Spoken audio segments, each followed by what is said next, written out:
เรายังให้อ่ะเอาไว้จ่ายเพราะว่าดนกับบ่ได้มาหาเดียว มันยังมีหลายอย่างที่พวกเราได้พึ่งพาอาศัยกัน คืออ้ายก็พึ่งพาอาศัยบ่ต้อมหลายอย่างเลย นี่ก็เป็นน้ำใจเล็กๆน้อยอย่าเกาะเกณฑ์ต้นไม้เราพี่น้อย ๆโอ้อาหารดีของดี เมื่อวานนี่ไปรับจ้างกับกินแกงหน่อไม้มื้อนี้ก็น่าจะกินแกงหน่อไม้แห แก ละ งหน่อไม้ตำบักหุ่ง เนี่ย แต่สิประมาณนี้แหละ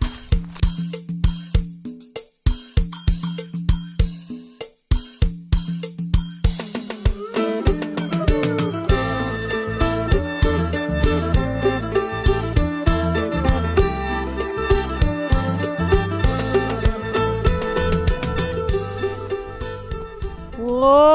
พาเดี๋ยวไปไสนี่ฮะไปหาฟืนว้าสิไปตัดใส่นี่บ่ลูกตัดใส่ล้อนี่อยู่มาว้าคักเลยเอามาเลี้ยงกันเลี้ยงกันเลี้ยงกันแล้วอยู่ขึ้นแม่ทางนั้นก็ได้โอ้ขึ้นรถแม่คนหนึ่งเอาไป1 2 3มาโอ้คักเลยคักเลยโอ้ไปหาฟืนมึงแม่โอ้ไป4 คนนี่ว้าตัวหูความเท่าใดพุ่นน่ะแต่เพิ่นไปหาฟืนแม่นธรรมดาเด้อน้อยๆซั่นนี้ก็ฮู้ไปหาฟืนหาหลัวให้พ่อให้แม่ละเก่งเก่งเก่งเก่งหลายเก่งหลาย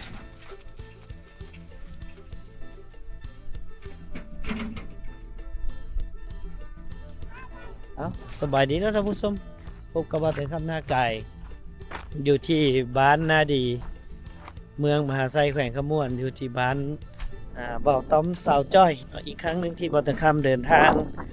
มาในหมู่บ้านแห่งนี้ก็โดนเติบแล้วเนาะที่เฮาบ่ได้ร่วมงานกันก็ยังคิดฮอดคิดถึงกันคือเก่าพี่น้องมื้อนี้เดินทางมาหาเพิ่นในมื้อที่เก็บเกี่ยวข้าวหน้าปีเพราะว่าปีนี้เข้าสิดีซ้ำปีกายนี่บ่เนาะปีนี้ก็สิต่างจากปีกายน้อยนึงอยู่ที่ว่าอาจจะบ่มีหนุ่มไทยเฮามาเกี่ยวข้าวหอบข้าวซอย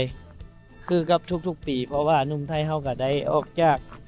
เมืองลาวไปเพื่อที่จะไปตามหาความฝันสร้างความฝันสร้างครอบครัวไปหาเงินหาคำเพื่อหวังที่จะมาพัฒนาครอบครัวตัวเองเนาะแต่ก็ยังอยู่แต่น้องจ้อยที่ตั้งหน้าตั้งตาเฮ็ดเรียกเงินเรียกการเพื่อรอคอยหนุ่มไทยเฮากลับมาเนาะเดี๋ยวเฮาเลาะเบิ่งทุ่งไร่ทุ่งนาหมู่บ้านก่อนพี่น้องเพื่อนด้านหลังนี้ที่บ่เตือนคำเคยมาถ่ายทำในยุคแรกๆเนาะยุคแรกๆเลยที่บ่เตือนคำมาบ้านเพิ่นเถื่อทำอิฐก็คืออยู่บ้านหลังนี้เลยหน้าตีนบ้านก็สุกหมดเลยได้แต่เพิ่นยังบ่ทันได้เกี่ยวเพิ่นสิไปเกี่ยวอยู่จุดอื่นก่อนในช่วงนี้ก็สิมีเพิ่นเก็บเกี่ยวเข้าผลเข้ามาเฮือนหลายเฮือนแล้วเนาะนี่มาเบิ่งห่วงเข้าเพิ่น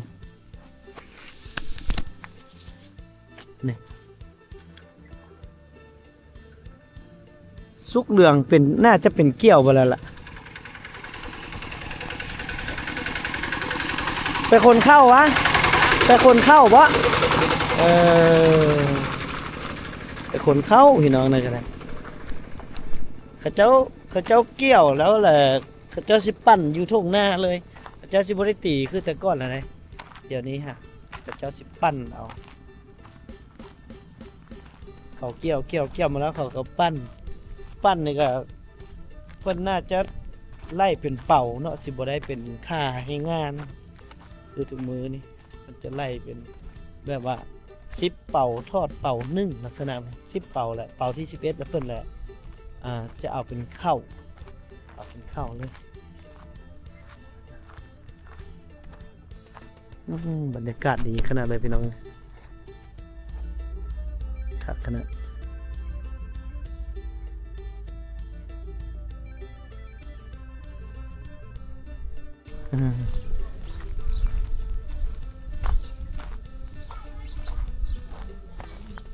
บ้านนาดีจำนวนหนึ่งเขาเจ้าส่วนใหญ่แล้วเขาเจ้าก็ไปเกี่ยวข้าวหลายละมันมาปั่นได้ไหมอย่างอะเฮ้ย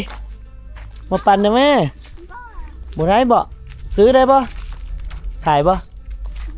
เอาไว้เฮ็ดหยังซะน่ะเอาไว้ลิ้นเอาไว้แกงโอ้แกงอย่างเนาะ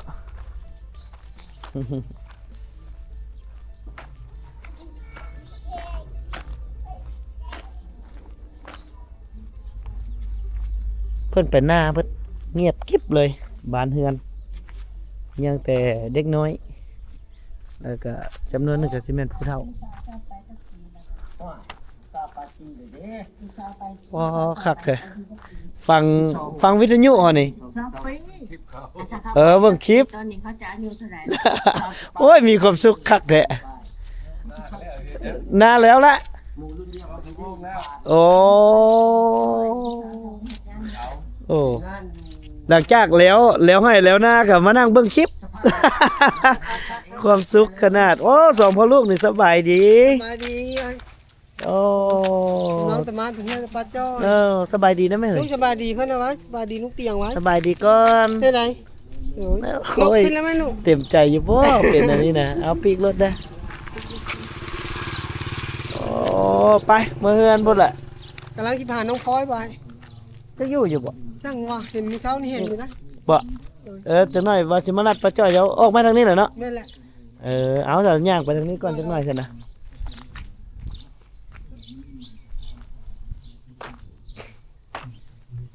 โอ้ยลืมเอาเครื่องมาซะเนาะมีเสื้อตัวหนึงพี่น้อง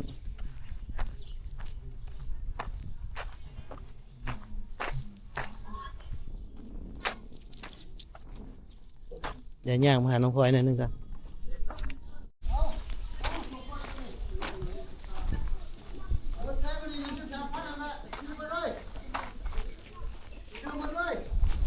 เฮ็ดกินและบ่นี่เฮ็ดง่ายกินและบ่นี่โอ้พาเดี๋ยวเฮ็ดเพียงนี่จักเพียงนี่จักตอกเตรียมไปเฮ็ดไปชังอันนี้ มัดเขา โอ้ยังบ่แล้วอยู่ ยังเก็บเข้าพุ่น ไปเกี่ยวข้าวแล้ว เขาจ้างได้ อ๋อไปรับจ้าง ไม่น่ะ แต่แรงๆก่อนจังเอาเสื้อมาให้เพิ่นอืมอันนี้เฮ็ดตอกเนาะเฮ็ดตอกมัดเข้าบ่แม่นตอกมัดใจเออ ตอกมัดเข้าได้นี่นะนี่กำลังเฮ็ดกินอยู่บ่นี่เหรอปกปกปกปกเฮ็ดหยังกินโอ้มันจะแซ่บแท้โอ้มื้อนี้อ้ายบ่ไปซะแล้วมื้อนี้อ้ายจะมากินต้มเป็ด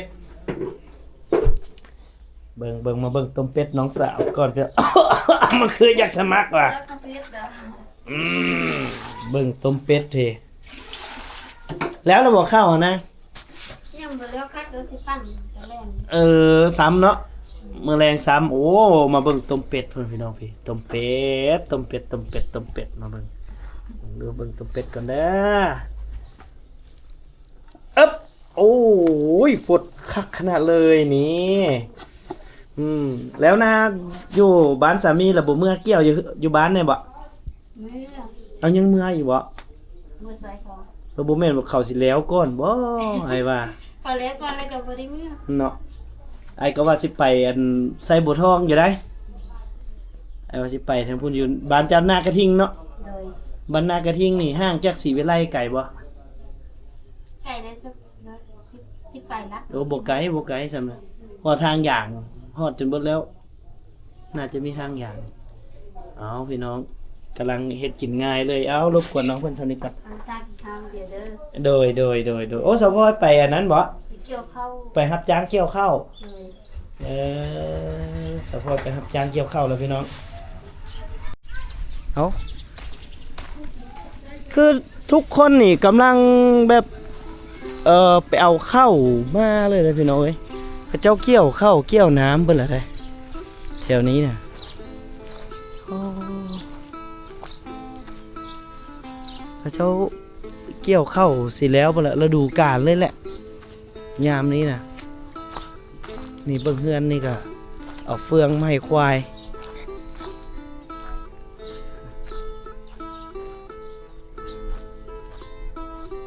บรรยากาศดีขนาดเลยหลังจากที่เพิ่นเกี่ยวข้าวอยู่ทงนาปูนแล้วเนาะเกี่ยวข้าวแล้วก็เพิ่นก็เอามาให้ตัวควายเพิ่นก็จะเอาเฟืองมาให้ควายครับเห็นปะเพิ่นเอามาให้ควายเพิ่น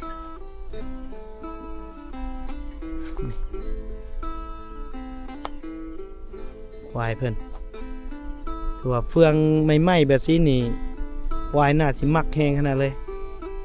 สุดยอดเลยพี่น้องกับวิถีชีวิตของคนในชนบทสปป.ลาวเฮา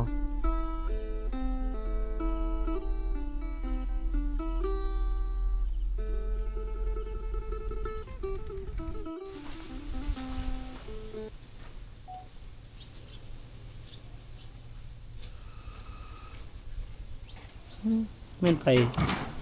ไผเนาะย่างกุมยุมมา นี่สบายดีมาลัดบ่จื้อดอกพี่น้องว่าแม่นไผ พวกหน้าพวกตามาไปเกี่ยวข้าวซอยกับเจ้าว่าหรือว่า ไปเกี่ยวเอาข้าวปลูก ไปเกี่ยวเอาข้าวปลูก แม่นาเองน่ะบ่งาม อ๋อ อยากได้เม็ด ยังได้แนวพันธุ์ อยากได้แนวพันธุ์เขา เราไปเกี่ยวซอย เหนื่อย เกี่ยวซอยแล้วอาศัยปั่นเอาแนวข้าวปลูก แม่น โอ้แนวนี้ก็ได้เนาะโอ้สิได้มาเกี่ยวเอาก็อายก็ได้ มาเกี่ยวเอาแนวข้าวปลูกเมื่อกิน ไปเดี๋ยวกลับไปพุ่นเจ้าของเฮือนพุ่นมาแล้วแต่ว่าเฮาลอยลักเข้าเฮือนเพิ่นแล้วล่ะ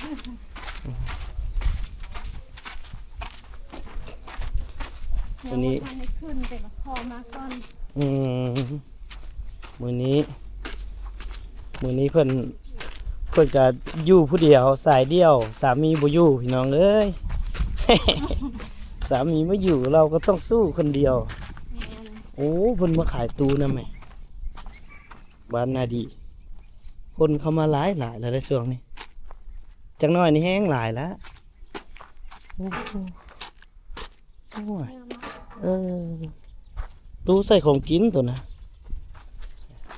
เห็นบอกคนแล้วเข้าแล้วน้ำเดี๋ยวสบายนั่งนอนอะไรก็ได้ โคตรมีความสุขเลยชีวิตชาวนาบ้านเฮาแล้วให้แล้วหน้าแล้วก็สุดทางอยู่บรรยากาศบ้านนาดีพี่น้องเดี๋ยวละปีนี้เพิ่นก็มีถนนหนทางปีหน้าเพิ่นน่าจะต่อเพิ่นละจุดสุดซอยเพิ่นละเจ้าก็เก็บเงินกันได้จำนวนหนึ่งก็มีคนมาซอยการเฮ็ดถนนหนทางบ้านเขาเจ้า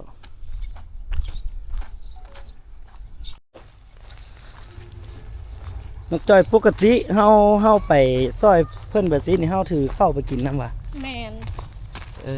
เข้าไปกินแต่อาหารเพิ่นจะซื้อ เรียกว่าเพิ่นจะฆ่าโตเป็ดโตไก่โตอหย่างก็แล้วแต่เนาะ แม่น เพิ่นก็สิเฮ็ดแต่อาหารแล้วเฮาก็เอาข้าวเฮาไป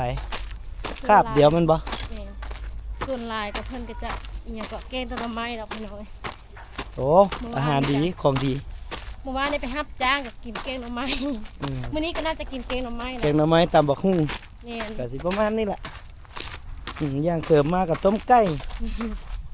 ผู้มีไก่เนี่ยก็ต้มไก่หน้าเฮาได้แล้วละ ย่างเบิดตัวสุกแล้วก็น่าจะประมาณอีกมื้อ2มื้อนี่ก็สิเกี่ยวแล้วล่ะเพราะว่ามันเป็นกระบะกระเบื้องมันเป็นจุกเป็นจ้อยอะนะ มันอย่างกระบะกระเบื้องเป็นจุกเป็น เอาตัวมันสุกตัวบ่สุกหั่นนะมัน มันสุกบ่เสมอกัน แม่นสุกบ่เสมอกัน มันก็แนวพันธุ์อันเดียวกันอยู่ว่าล่ะ แนวพันธุ์อันเดียวแต่ความหมายว่าตัวที่มันงามตัวที่บ่งามแม่เทียนบางอันกับแม่มันเป็นภาคแล้วเนาะแต่ลูกมันโตขึ้นมาใหม่ ขึ้นมาใหม่แล้วจังได้มันก็เลยสุกกำลัง แม่น นี่พี่น้องเฮือนหลังนี้แหละที่บ่เตียงมาถ่ายมือทำอิฐที่เข้ามาบ้านนาดีเฮือนหลังนี้เลยล่ะแต่เขาเจ้าสิบ่แม่นคนในบ้านเฮามันบ่ แม่นคนละหนึ่ง พิ่นยังชื่อเฮาอยู่บ่เนาะหรือว่าเปลี่ยนเจ้าแล้วบ่ ตอนนั้นจะเปลี่ยนพ่อกับแม่วะ เออ ได้พ่อแม่ก็ซื้อ โอ้บ่สิเข้าไปถามเพิ่นเบิ่งก่อน เดี๋ยว จักหน่อยหนึง แต่ก่อนก็มานะหมอ มาแต่สองผัวเมียจักหน่อยอ้ายไปหาเด้อ เดี๋ยว เอาอ้ายไปหาพี่สำบายดีแม่นยังแม่นเจ้าเก่าอยู่บ่นี่ตั้งแต่มื้อแรกที่เฮามาถ่ายในมื้อนั้นน่ะแต่โดนๆเนาะแม่นบ่เออแต่ว่าเฮาบ่แม่นคนในบ้านนี่เนาะ บ่เตียงยังจื้อนะแต่สมัยเพิ่นแล่นฟืนแล่นไฟอีสังมาพู้เออเอาไก่มาเลี้ยงนำโอ้เนาะแล้วเอามาไว้พี่เนาะไก่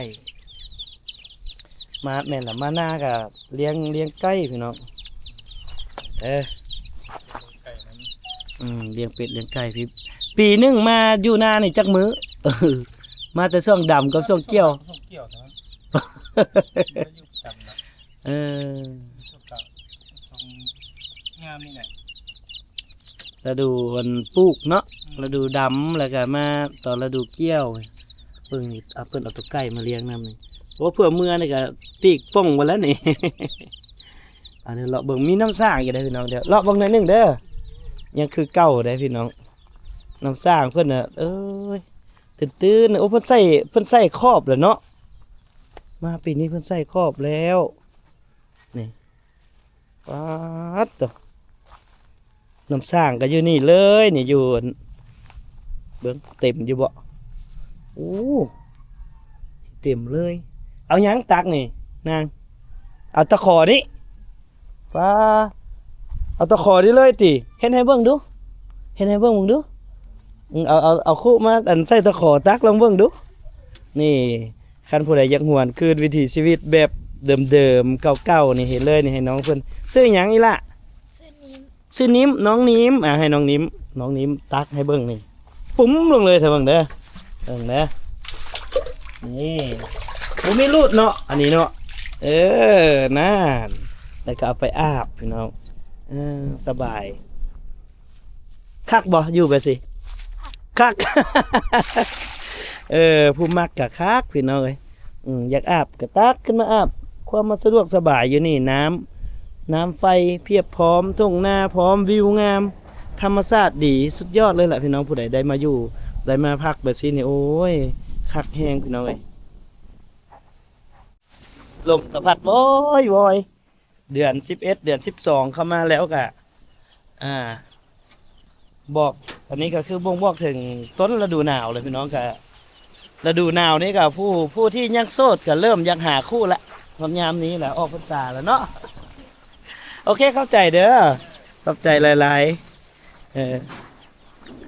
เพิ่นอยู่แต่ในเมืองเพิ่นแต่เพิ่นก็มาเฮ็ดนาอยู่นี้ก็ซื้อให้ซื้อนาก็คักไปอีกแบบเนาะเลือกเฮามักแบบใดเฮาก็เลือกใช้ชีวิตแบบนั้นตามสไตล์ตามความที่เฮามักเฮาฮักน้องเอ้ยเพราะว่าความสุขมันอยู่ที่ตัวเฮากำหนดเอาเนาะเฮามักแนวใดเฮาเฮ็ดแล้วมีความสุขเฮาก็พากันเฮ็ดเนาะขอเพียงแต่ว่าบ่เดือดร้อนคนอื่นบ่สร้างความรำคาญบ่เบียดเบียนชีวิตไผแล้วก็ได้แล้วเนาะบ่เที่ยงค่ำก็คือมาถ่ายทำอีหยังอยู่บ้านนาดีนี่ก็ย้อนว่าความฮักความแพงความมักฮักในการถ่ายทำเล่าเรื่องราวให้พี่ให้น้องได้ครับได้ฮู้น้ำกันนี่แหละเนาะมื้อนี้ก็มาหาน้องจอยอีกบาทหนึ่งเดี๋ยวจุดประสงค์อย่างเดี๋ยวเฮาไปเบิ่งน้ำกันมาเฮือนเพิ่นบาทนี้ฮะอ๋อมากับแม่น้องน้ำค่ะเพิ่นอยู่พี่เนาะเพิ่นไปเกี่ยวข้าวซอยเขาเจ้าพี่น้องเดี๋ยวก่อนนะกะเดี๋ยวให้เบิ่งวิวธรรมชาตินี่ช่วงฤดูหนาวต้นไม้ใบหญ้าก็เขียวสะสุดยอดเลย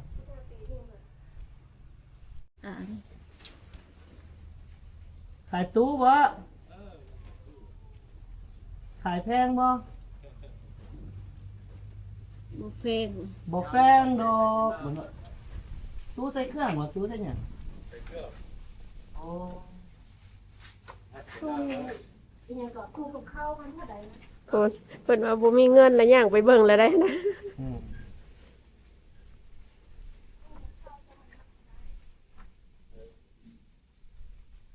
ใส่ของกิน ดูใส่ของกินแพงบ่น้อยจักแสน มือหนึ่งร้านขาย อืม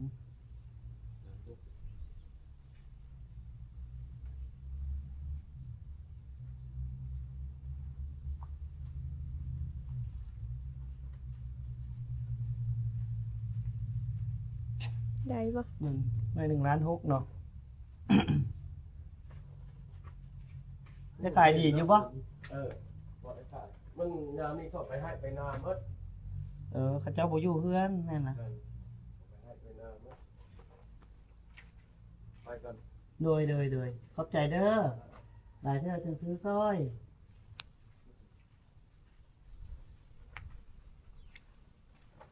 มีไว้กิน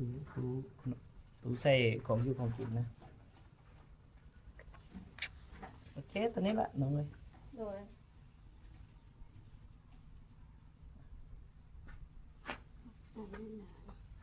กลับมาเลยนี่ เดี๋ยว สิบอกหยังอันเขาได้จ้างบอกเกี่ยวเข้าฮะ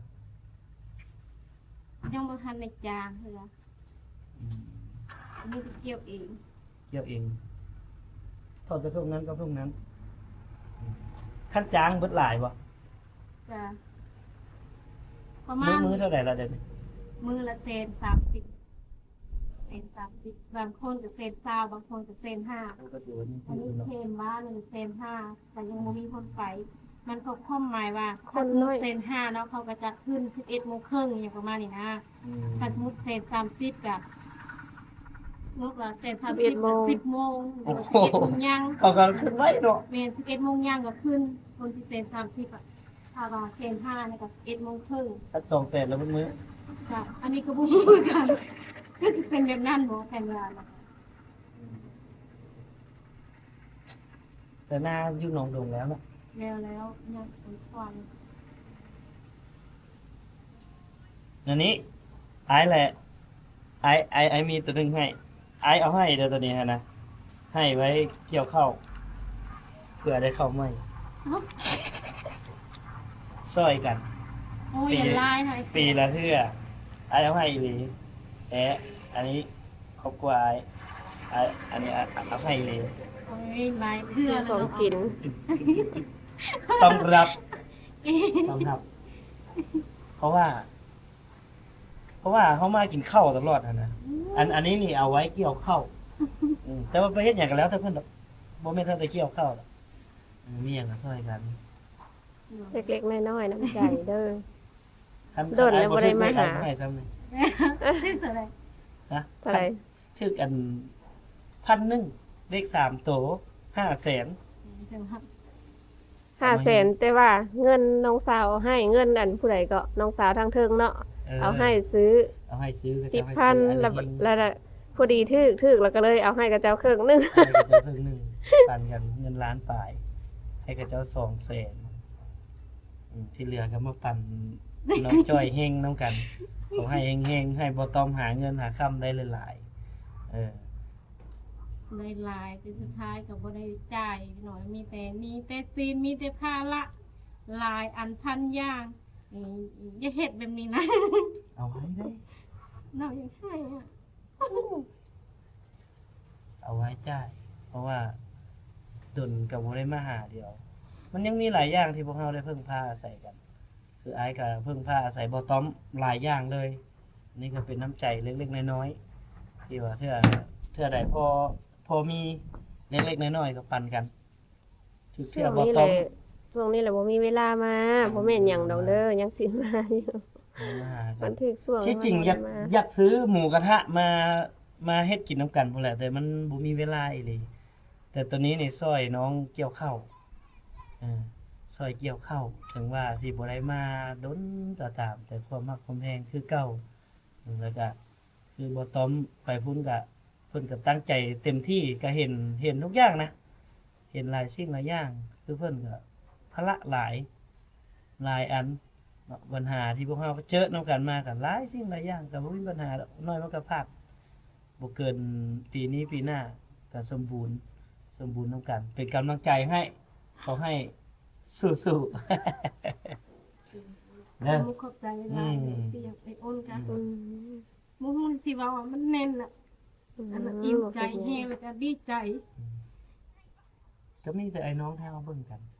ยามอายบ่ทันพวกเจ้าทันอายก็อาจจะมาหา จากมือใดที่เฮาสิได้ทานคนอื่นเนาะ หลายสิ่งหลายอย่างก็คือบ่ต้อมเราเป็นคนที่บ่ขี้ที่แห้งพี่น้องอีหลีอันนี้เว้าความจริงเลยเนาะคือเวลาที่มีเวียกมีงานที่เพื่อนบ่เตียงบ่ต้อมเอ้ยลิบแบบบ่มีเงื่อนไขใดเลยบ่มีสิ่งใดที่มายื้อใดนะถึงว่าอยู่พี่นี่สิค่าเนาะน้องจ้อยก็เป็นส่วนหนึ่งที่เฮ็ดให้บ่ต้อมไปซอยบ่เตียงได้คือกัน ถ้าน้องจ้อยบ่สละเวลาเฮ็ดเวียกเฮือนของตัวเองบ่ต้อมก็บ่ได้ไปซอยบ่เตียงจังซี่นะก็พึ่งพาอาศัยกันเนินมันน้ำพึ่งเฮือเสือพึ่งป้าคันบ่มีบ่อต้อมก็บ่มีบ่อเตียงคันบ่มีบ่อเตียงก็บ่อต้อมเพิ่นก็มาอยู่ลาวเฮาก็เพิ่นก็อยู่ได้อยู่ดอกแต่มันก็บ่ซ้ำมีอ้ายมีน้องจังไดก็ฝากความรักความแพงของพวกเฮาไปถึง FC เบิดทุกคู่ทุกคนเนาะรักแพงกันคือเก่าสู้ๆ เข้าหน้าได้น้อยได้หลายปันเดี๋ยวกิน ได้ดอก เออ คือสิได้สอบหนึงก็ต้องได้แบ่งพี่น้อย เอาเดี๋ยวเฮาไปก่อนเนาะพี่น้องเนาะเดี๋ยวตอนแรกไอ้จังมาแว่มาแว่มื้อแรงนี่ อาจจะเป็นเงินเพิ่นบ่แม่นเงินเฮาเนาะไอ้ไปก่อน เลยขอบคุณขอบใจหลายๆเดินทางปลอดภัย อืม